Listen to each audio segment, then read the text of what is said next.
നമസ്കാരം. ചൈനീസ് ഡിഷസായ Schezwan fried rice, Schezwan noodles, Schezwan chicken തുടങ്ങിയവയുടെ പ്രധാന ഇൻഗ്രീഡിയൻ്റായ ഷെസ്വാൻ സോസ് എങ്ങനെയാണ് ഉണ്ടാക്കുന്നതെന്നാണ് നമ്മൾ നോക്കാൻ പോകുന്നത്. Guys, my name is Shan Geo and welcome to the video.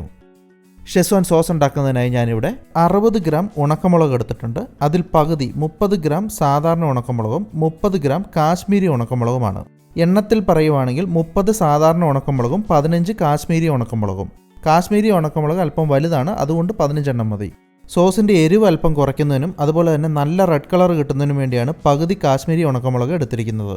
Kashmiri ഉണക്കമുളകിന് എരിവ് കുറവും കളറ് കൂടുതലുമാണ്. നിങ്ങൾക്ക് ആവശ്യമുള്ള എരിവിനനുസരിച്ച് ഏതെങ്കിലും ഒരു മുളകോ അല്ലെങ്കിൽ രണ്ടും പകുതി പകുതിയോ ഉപയോഗിക്കാവുന്നതാണ്.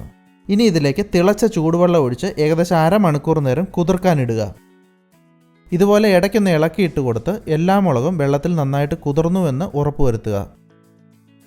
അരമണിക്കൂറിന് ശേഷം ഇതൊരു മിക്സിയുടെ ചെറിയ ജാറിലിട്ട് നല്ലൊരു പേസ്റ്റായിട്ട് അരച്ചെടുക്കുക.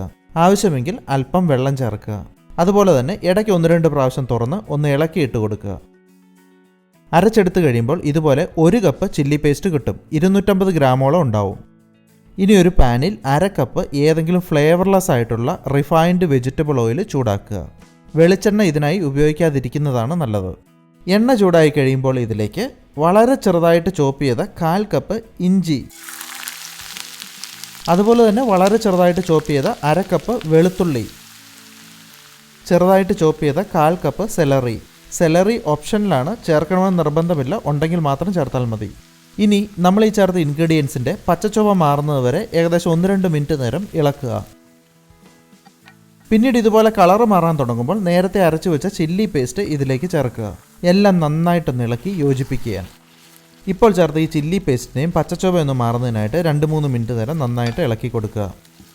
പിന്നീട് ഇതിലേക്ക് 1 കപ്പ് വെള്ളം ചേർത്ത് ഇളക്കി യോജിപ്പിക്കുക. അതിനുശേഷം ഇതിലേക്ക് 3 ടേബിൾ സ്പൂൺ വിനാഗിരി, 1 ടീസ്പൂൺ പഞ്ചസാര, 1 ടീസ്പൂൺ ഉപ്പ്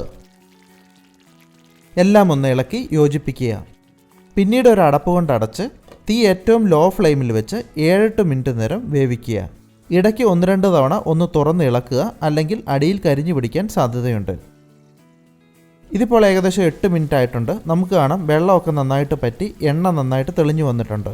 ഇനി ഇത് 2 മിനിറ്റ് നേരം കൂടി തുറന്നു വെച്ച് കണ്ടിന്യൂസ് ആയിട്ട് ഇളക്കുക. ഷെസ്വാൻ സോസ് റെഡി ആയിട്ടുണ്ട്. ഇനി തീ ഓഫ് ചെയ്യുക. തണുത്തതിന് ശേഷം ഒരു ബോട്ടിലാക്കി ഫ്രിഡ്ജിൽ സൂക്ഷിക്കാവുന്നതാണ്. ഒരു കാര്യം പ്രത്യേകം ശ്രദ്ധിക്കുക, വെള്ളമയമുള്ള ജാറോ സ്പൂണോ ഇത് സ്റ്റോർ ചെയ്യുന്നതിനോ എടുക്കുന്നതിനോ ഉപയോഗിക്കാതിരിക്കുക. അങ്ങനെ ഉപയോഗിച്ചാൽ ഇത് പെട്ടെന്ന് കേടായി പോകും. അച്ചാറുകളൊക്കെ സൂക്ഷിക്കുന്നത് പോലെ നന്നായിട്ട് അടച്ച് ഫ്രിഡ്ജിൽ വെച്ചാൽ 10-15 ദിവസം വരെ ഈ ഷെസ്വാൻ സോസ് നിങ്ങൾക്ക് കേടുകൂടാതെ സൂക്ഷിക്കാൻ സാധിക്കും. മറ്റൊരു വീഡിയോയുമായി വീണ്ടും കാണാം. Thanks for watching.